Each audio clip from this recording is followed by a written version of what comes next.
Okay, so this is a 2013 Ford Escape with the all-wheel drive, right? Actually, they say it's four-wheel drive, but it also has a 2-liter engine.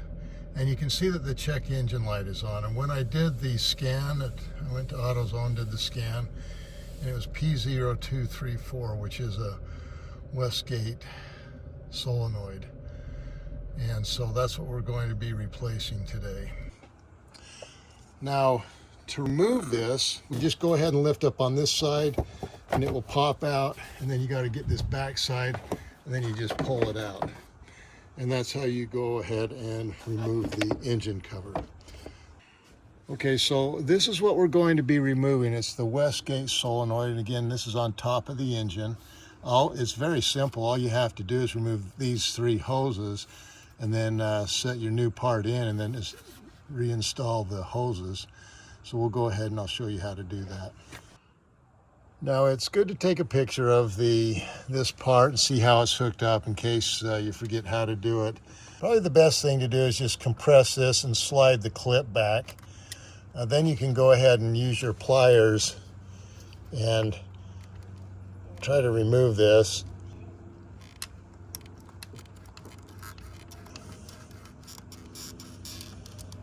You got to be careful. You don't want to ruin the hose. So there we have that one off, and you can kind of see what it looks like. I will then go ahead and we're going to see if we can move this one back. It's kind of hard to compress it in that position, so we'll kind of slide it this way a little bit. See if we can get the pliers in there.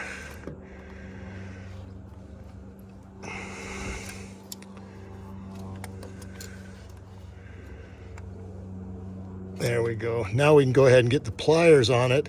We'll compress it and slide it off of the hose. Now, one thing that might help you to get this hose off is to just lift this up. We'll just take that off here, and then that'll give you more access to the hose. We'll slide that back a little bit more, and then we'll go ahead and see if we can get the hose off.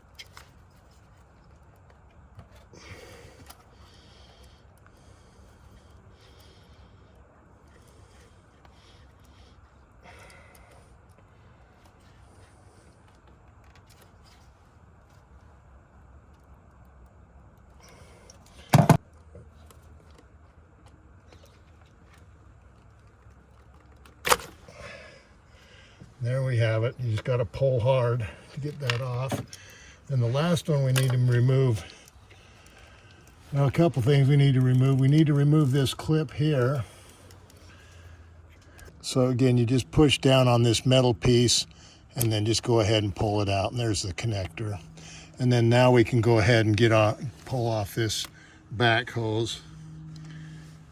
So we grab some needle nose. It makes it a little bit easier to move the clamp back. You get a little bit more space.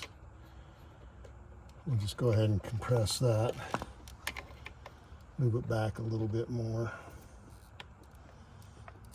There we go. I'm going to start it with a screwdriver and just kind of push it off, get it started. And you can just try and pull it off. Sometimes that's just twist it and then pull it off.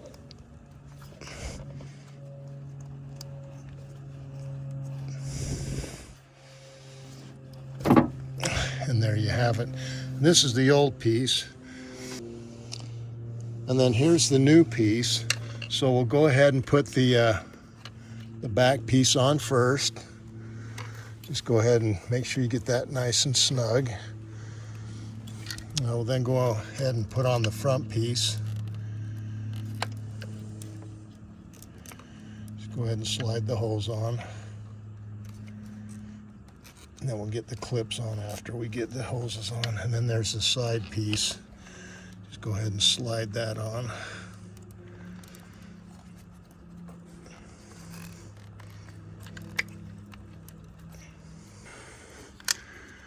And the problem with this one is you've got, there we go. Now it should be easier.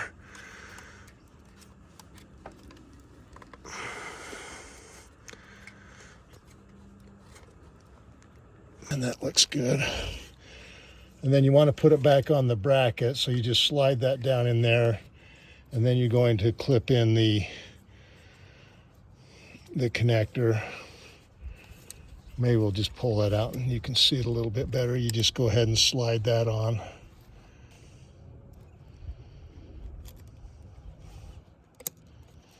And there's that. Now we've got that, and then we'll just go ahead and slide it on the bracket. So sometimes it's good to use just regular pliers, like on this one where we've got access to it. We can just use the regular pliers, and we'll just go ahead and put that on. This one, we need to get that where we want it. We can use the regular pliers on this one too. Let's go ahead and compress it and then slide it on. Make sure you, there we go. Make sure you're on the hose. And then the last one is just back here. Try best to use the needle nose on this one. Just clamp, compress it, and then go ahead and slide it on. And I think we just got to go a little bit more. And that should be good. So what you're going to do is line up these posts. Let me show you where that is. You'll line up this post with there. And over on this side, we're going to have to lift this up. And it's kind of hard. You will have to lower the front end to get it over onto this post. That's what we'll do. And then we're going to line up this post with this hole right here, and then the same thing over here.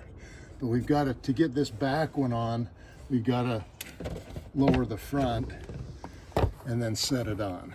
And it looks like we should be good to go. And then all you do is, once you know you've got it on there, you just go ahead and push down. Then go to the other side and push down. And there you have it.